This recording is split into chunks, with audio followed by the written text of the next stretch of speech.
I would like to say that you should all be smarter, but I don't know how could be smarter.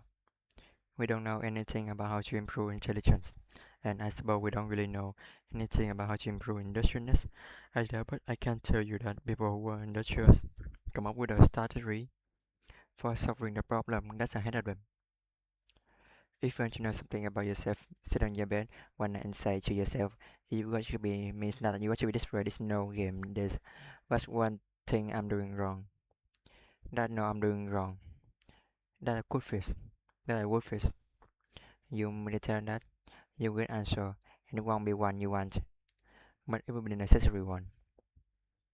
In this video, we will explore some of his best kept secrets for maximizing focus and achieving long-term success, so that you can study more smarter, not harder. I tend to tell people to fix the thing you repeat every day. Because people tend to think of those as trivial, right? You get up, you brush your teeth, you have your breakfast, you have your routines that you go through every day. Well, those probably constitute 50% of your life. And people think, well, that's mundane and I don't need to pay attention to them. That's not that exactly wrong. The thing you do every day, that's the most important thing you do. Hands down. All you have to do is really do the arithmetic. We made an average of 35,000 decisions every single day. We can eventually lead to decision fatigue, a state of mental overload that can impede a person's ability to continue making decisions. As a psychologist, Dr. Lisa Maslin explained, the more decisions you have to make, the more fatigue you develop and the more difficult it can become. Its mental exhaustion can lead to poor choices, procrastination, or even to a tendency to avoid decisions altogether. One effective way to reduce decision fatigue is by simplifying daily routines, such as planning meals in advance, maintaining a consistent wardrobe, or establishing structural habits. Additionally, breaking down complex choices into smaller measurable steps can make decision making feel less overwhelming, helping individuals conserve mental energy for more important tasks. I can tell you that people who not just come up with a strategy for solving the problem that's ahead of them, and then they do whatever they can do to stick the strategy. And so, for example, if you sat down today or tomorrow for a couple hours or 3 hours and you if you in a Google Calendar, whatever you happen to use with a strategy for studying and a list of when all your assessment are due and all of that. And when you're going to sit down and study, then you won't be in a position where you have to cram for 10 hours a day, hopelessly right before, in an important exam. It is a very effective way of studying, by the way. I mean, first of all, people who cram for 10 hours say they are studying for 10 hours, but they really are because I can study for 10 hours. I don't have the power of concentration that would enable me to do that for that long period of time. I can measure about 3 hours in lecture to be before I'm ready done. Sleep is functions in human neuroscience found that space learning, where study sessions are spread out over time, can be just as effective as math learning. This approach enhances memory retention and recall by encoding information into long-term memory. Research consistently shows that students who space out their studying perform better on assessment taken with less data compared to those who cram. In addition to space learning, getting enough sleep plays a crucial role in learning and memory. According to the first sleep foundation, sleep deprivation instead the brain ability to create new pathways for recently learned information, making it harder to retain knowledge. And it also the case that if you study and then sleep and then study and then sleep and then study and then sleep and then just break down, then you might be more likely to remember. And also much more likely that you might more likely to remember if you try to recall the material, and so highlighting that sort of thing isn't very useful, but in reading, closing the book, summarizing what you read without opening the damn book, that's useful. And the reason for that is that you are practicing remembering. That's what you have to practice. If you're practicing memorization, you have to practice remembering. You don't just go over the thing over and over. And we have you with recognition memory, but it will help you with recall memory. The best thing you can do is read and write every day. Couple hours, eh, write about things you find important and see if you can discover what you believe to be true. And that will your foundation, and that's unbelievably radical. Research published by Jackson V. Wastad of Brigham University explore how reading literary fiction enhances our brain's ability to understand others, a skill known as the theories of mind. This refers to the human capacity to recognize that others have belief and desire different from their own.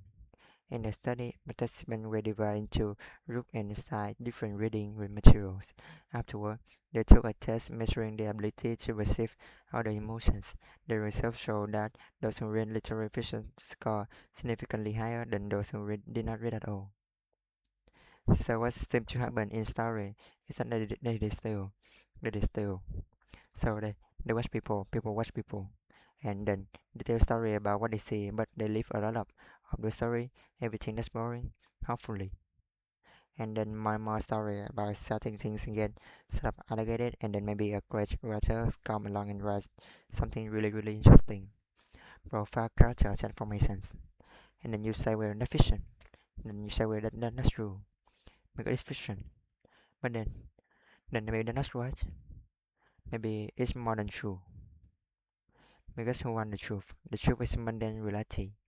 Are you ready? A goddess matter you want is the distillation of interesting experience.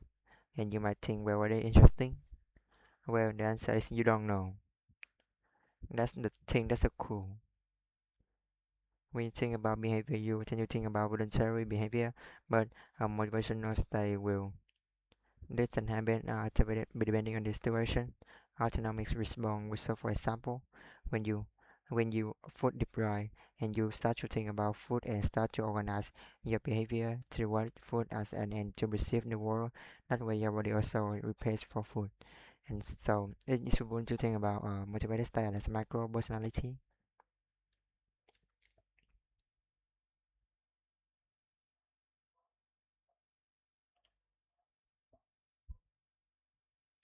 According to an article from Condition Today titled The Scientific Truth Behind Fake It Till You Make It.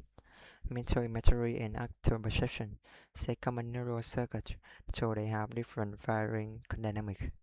This phenomenon is explained by Hess law, which states that neurons that fire together wire together. In other words, if you do something in association with something else, the two things will get interlinked at a neural level.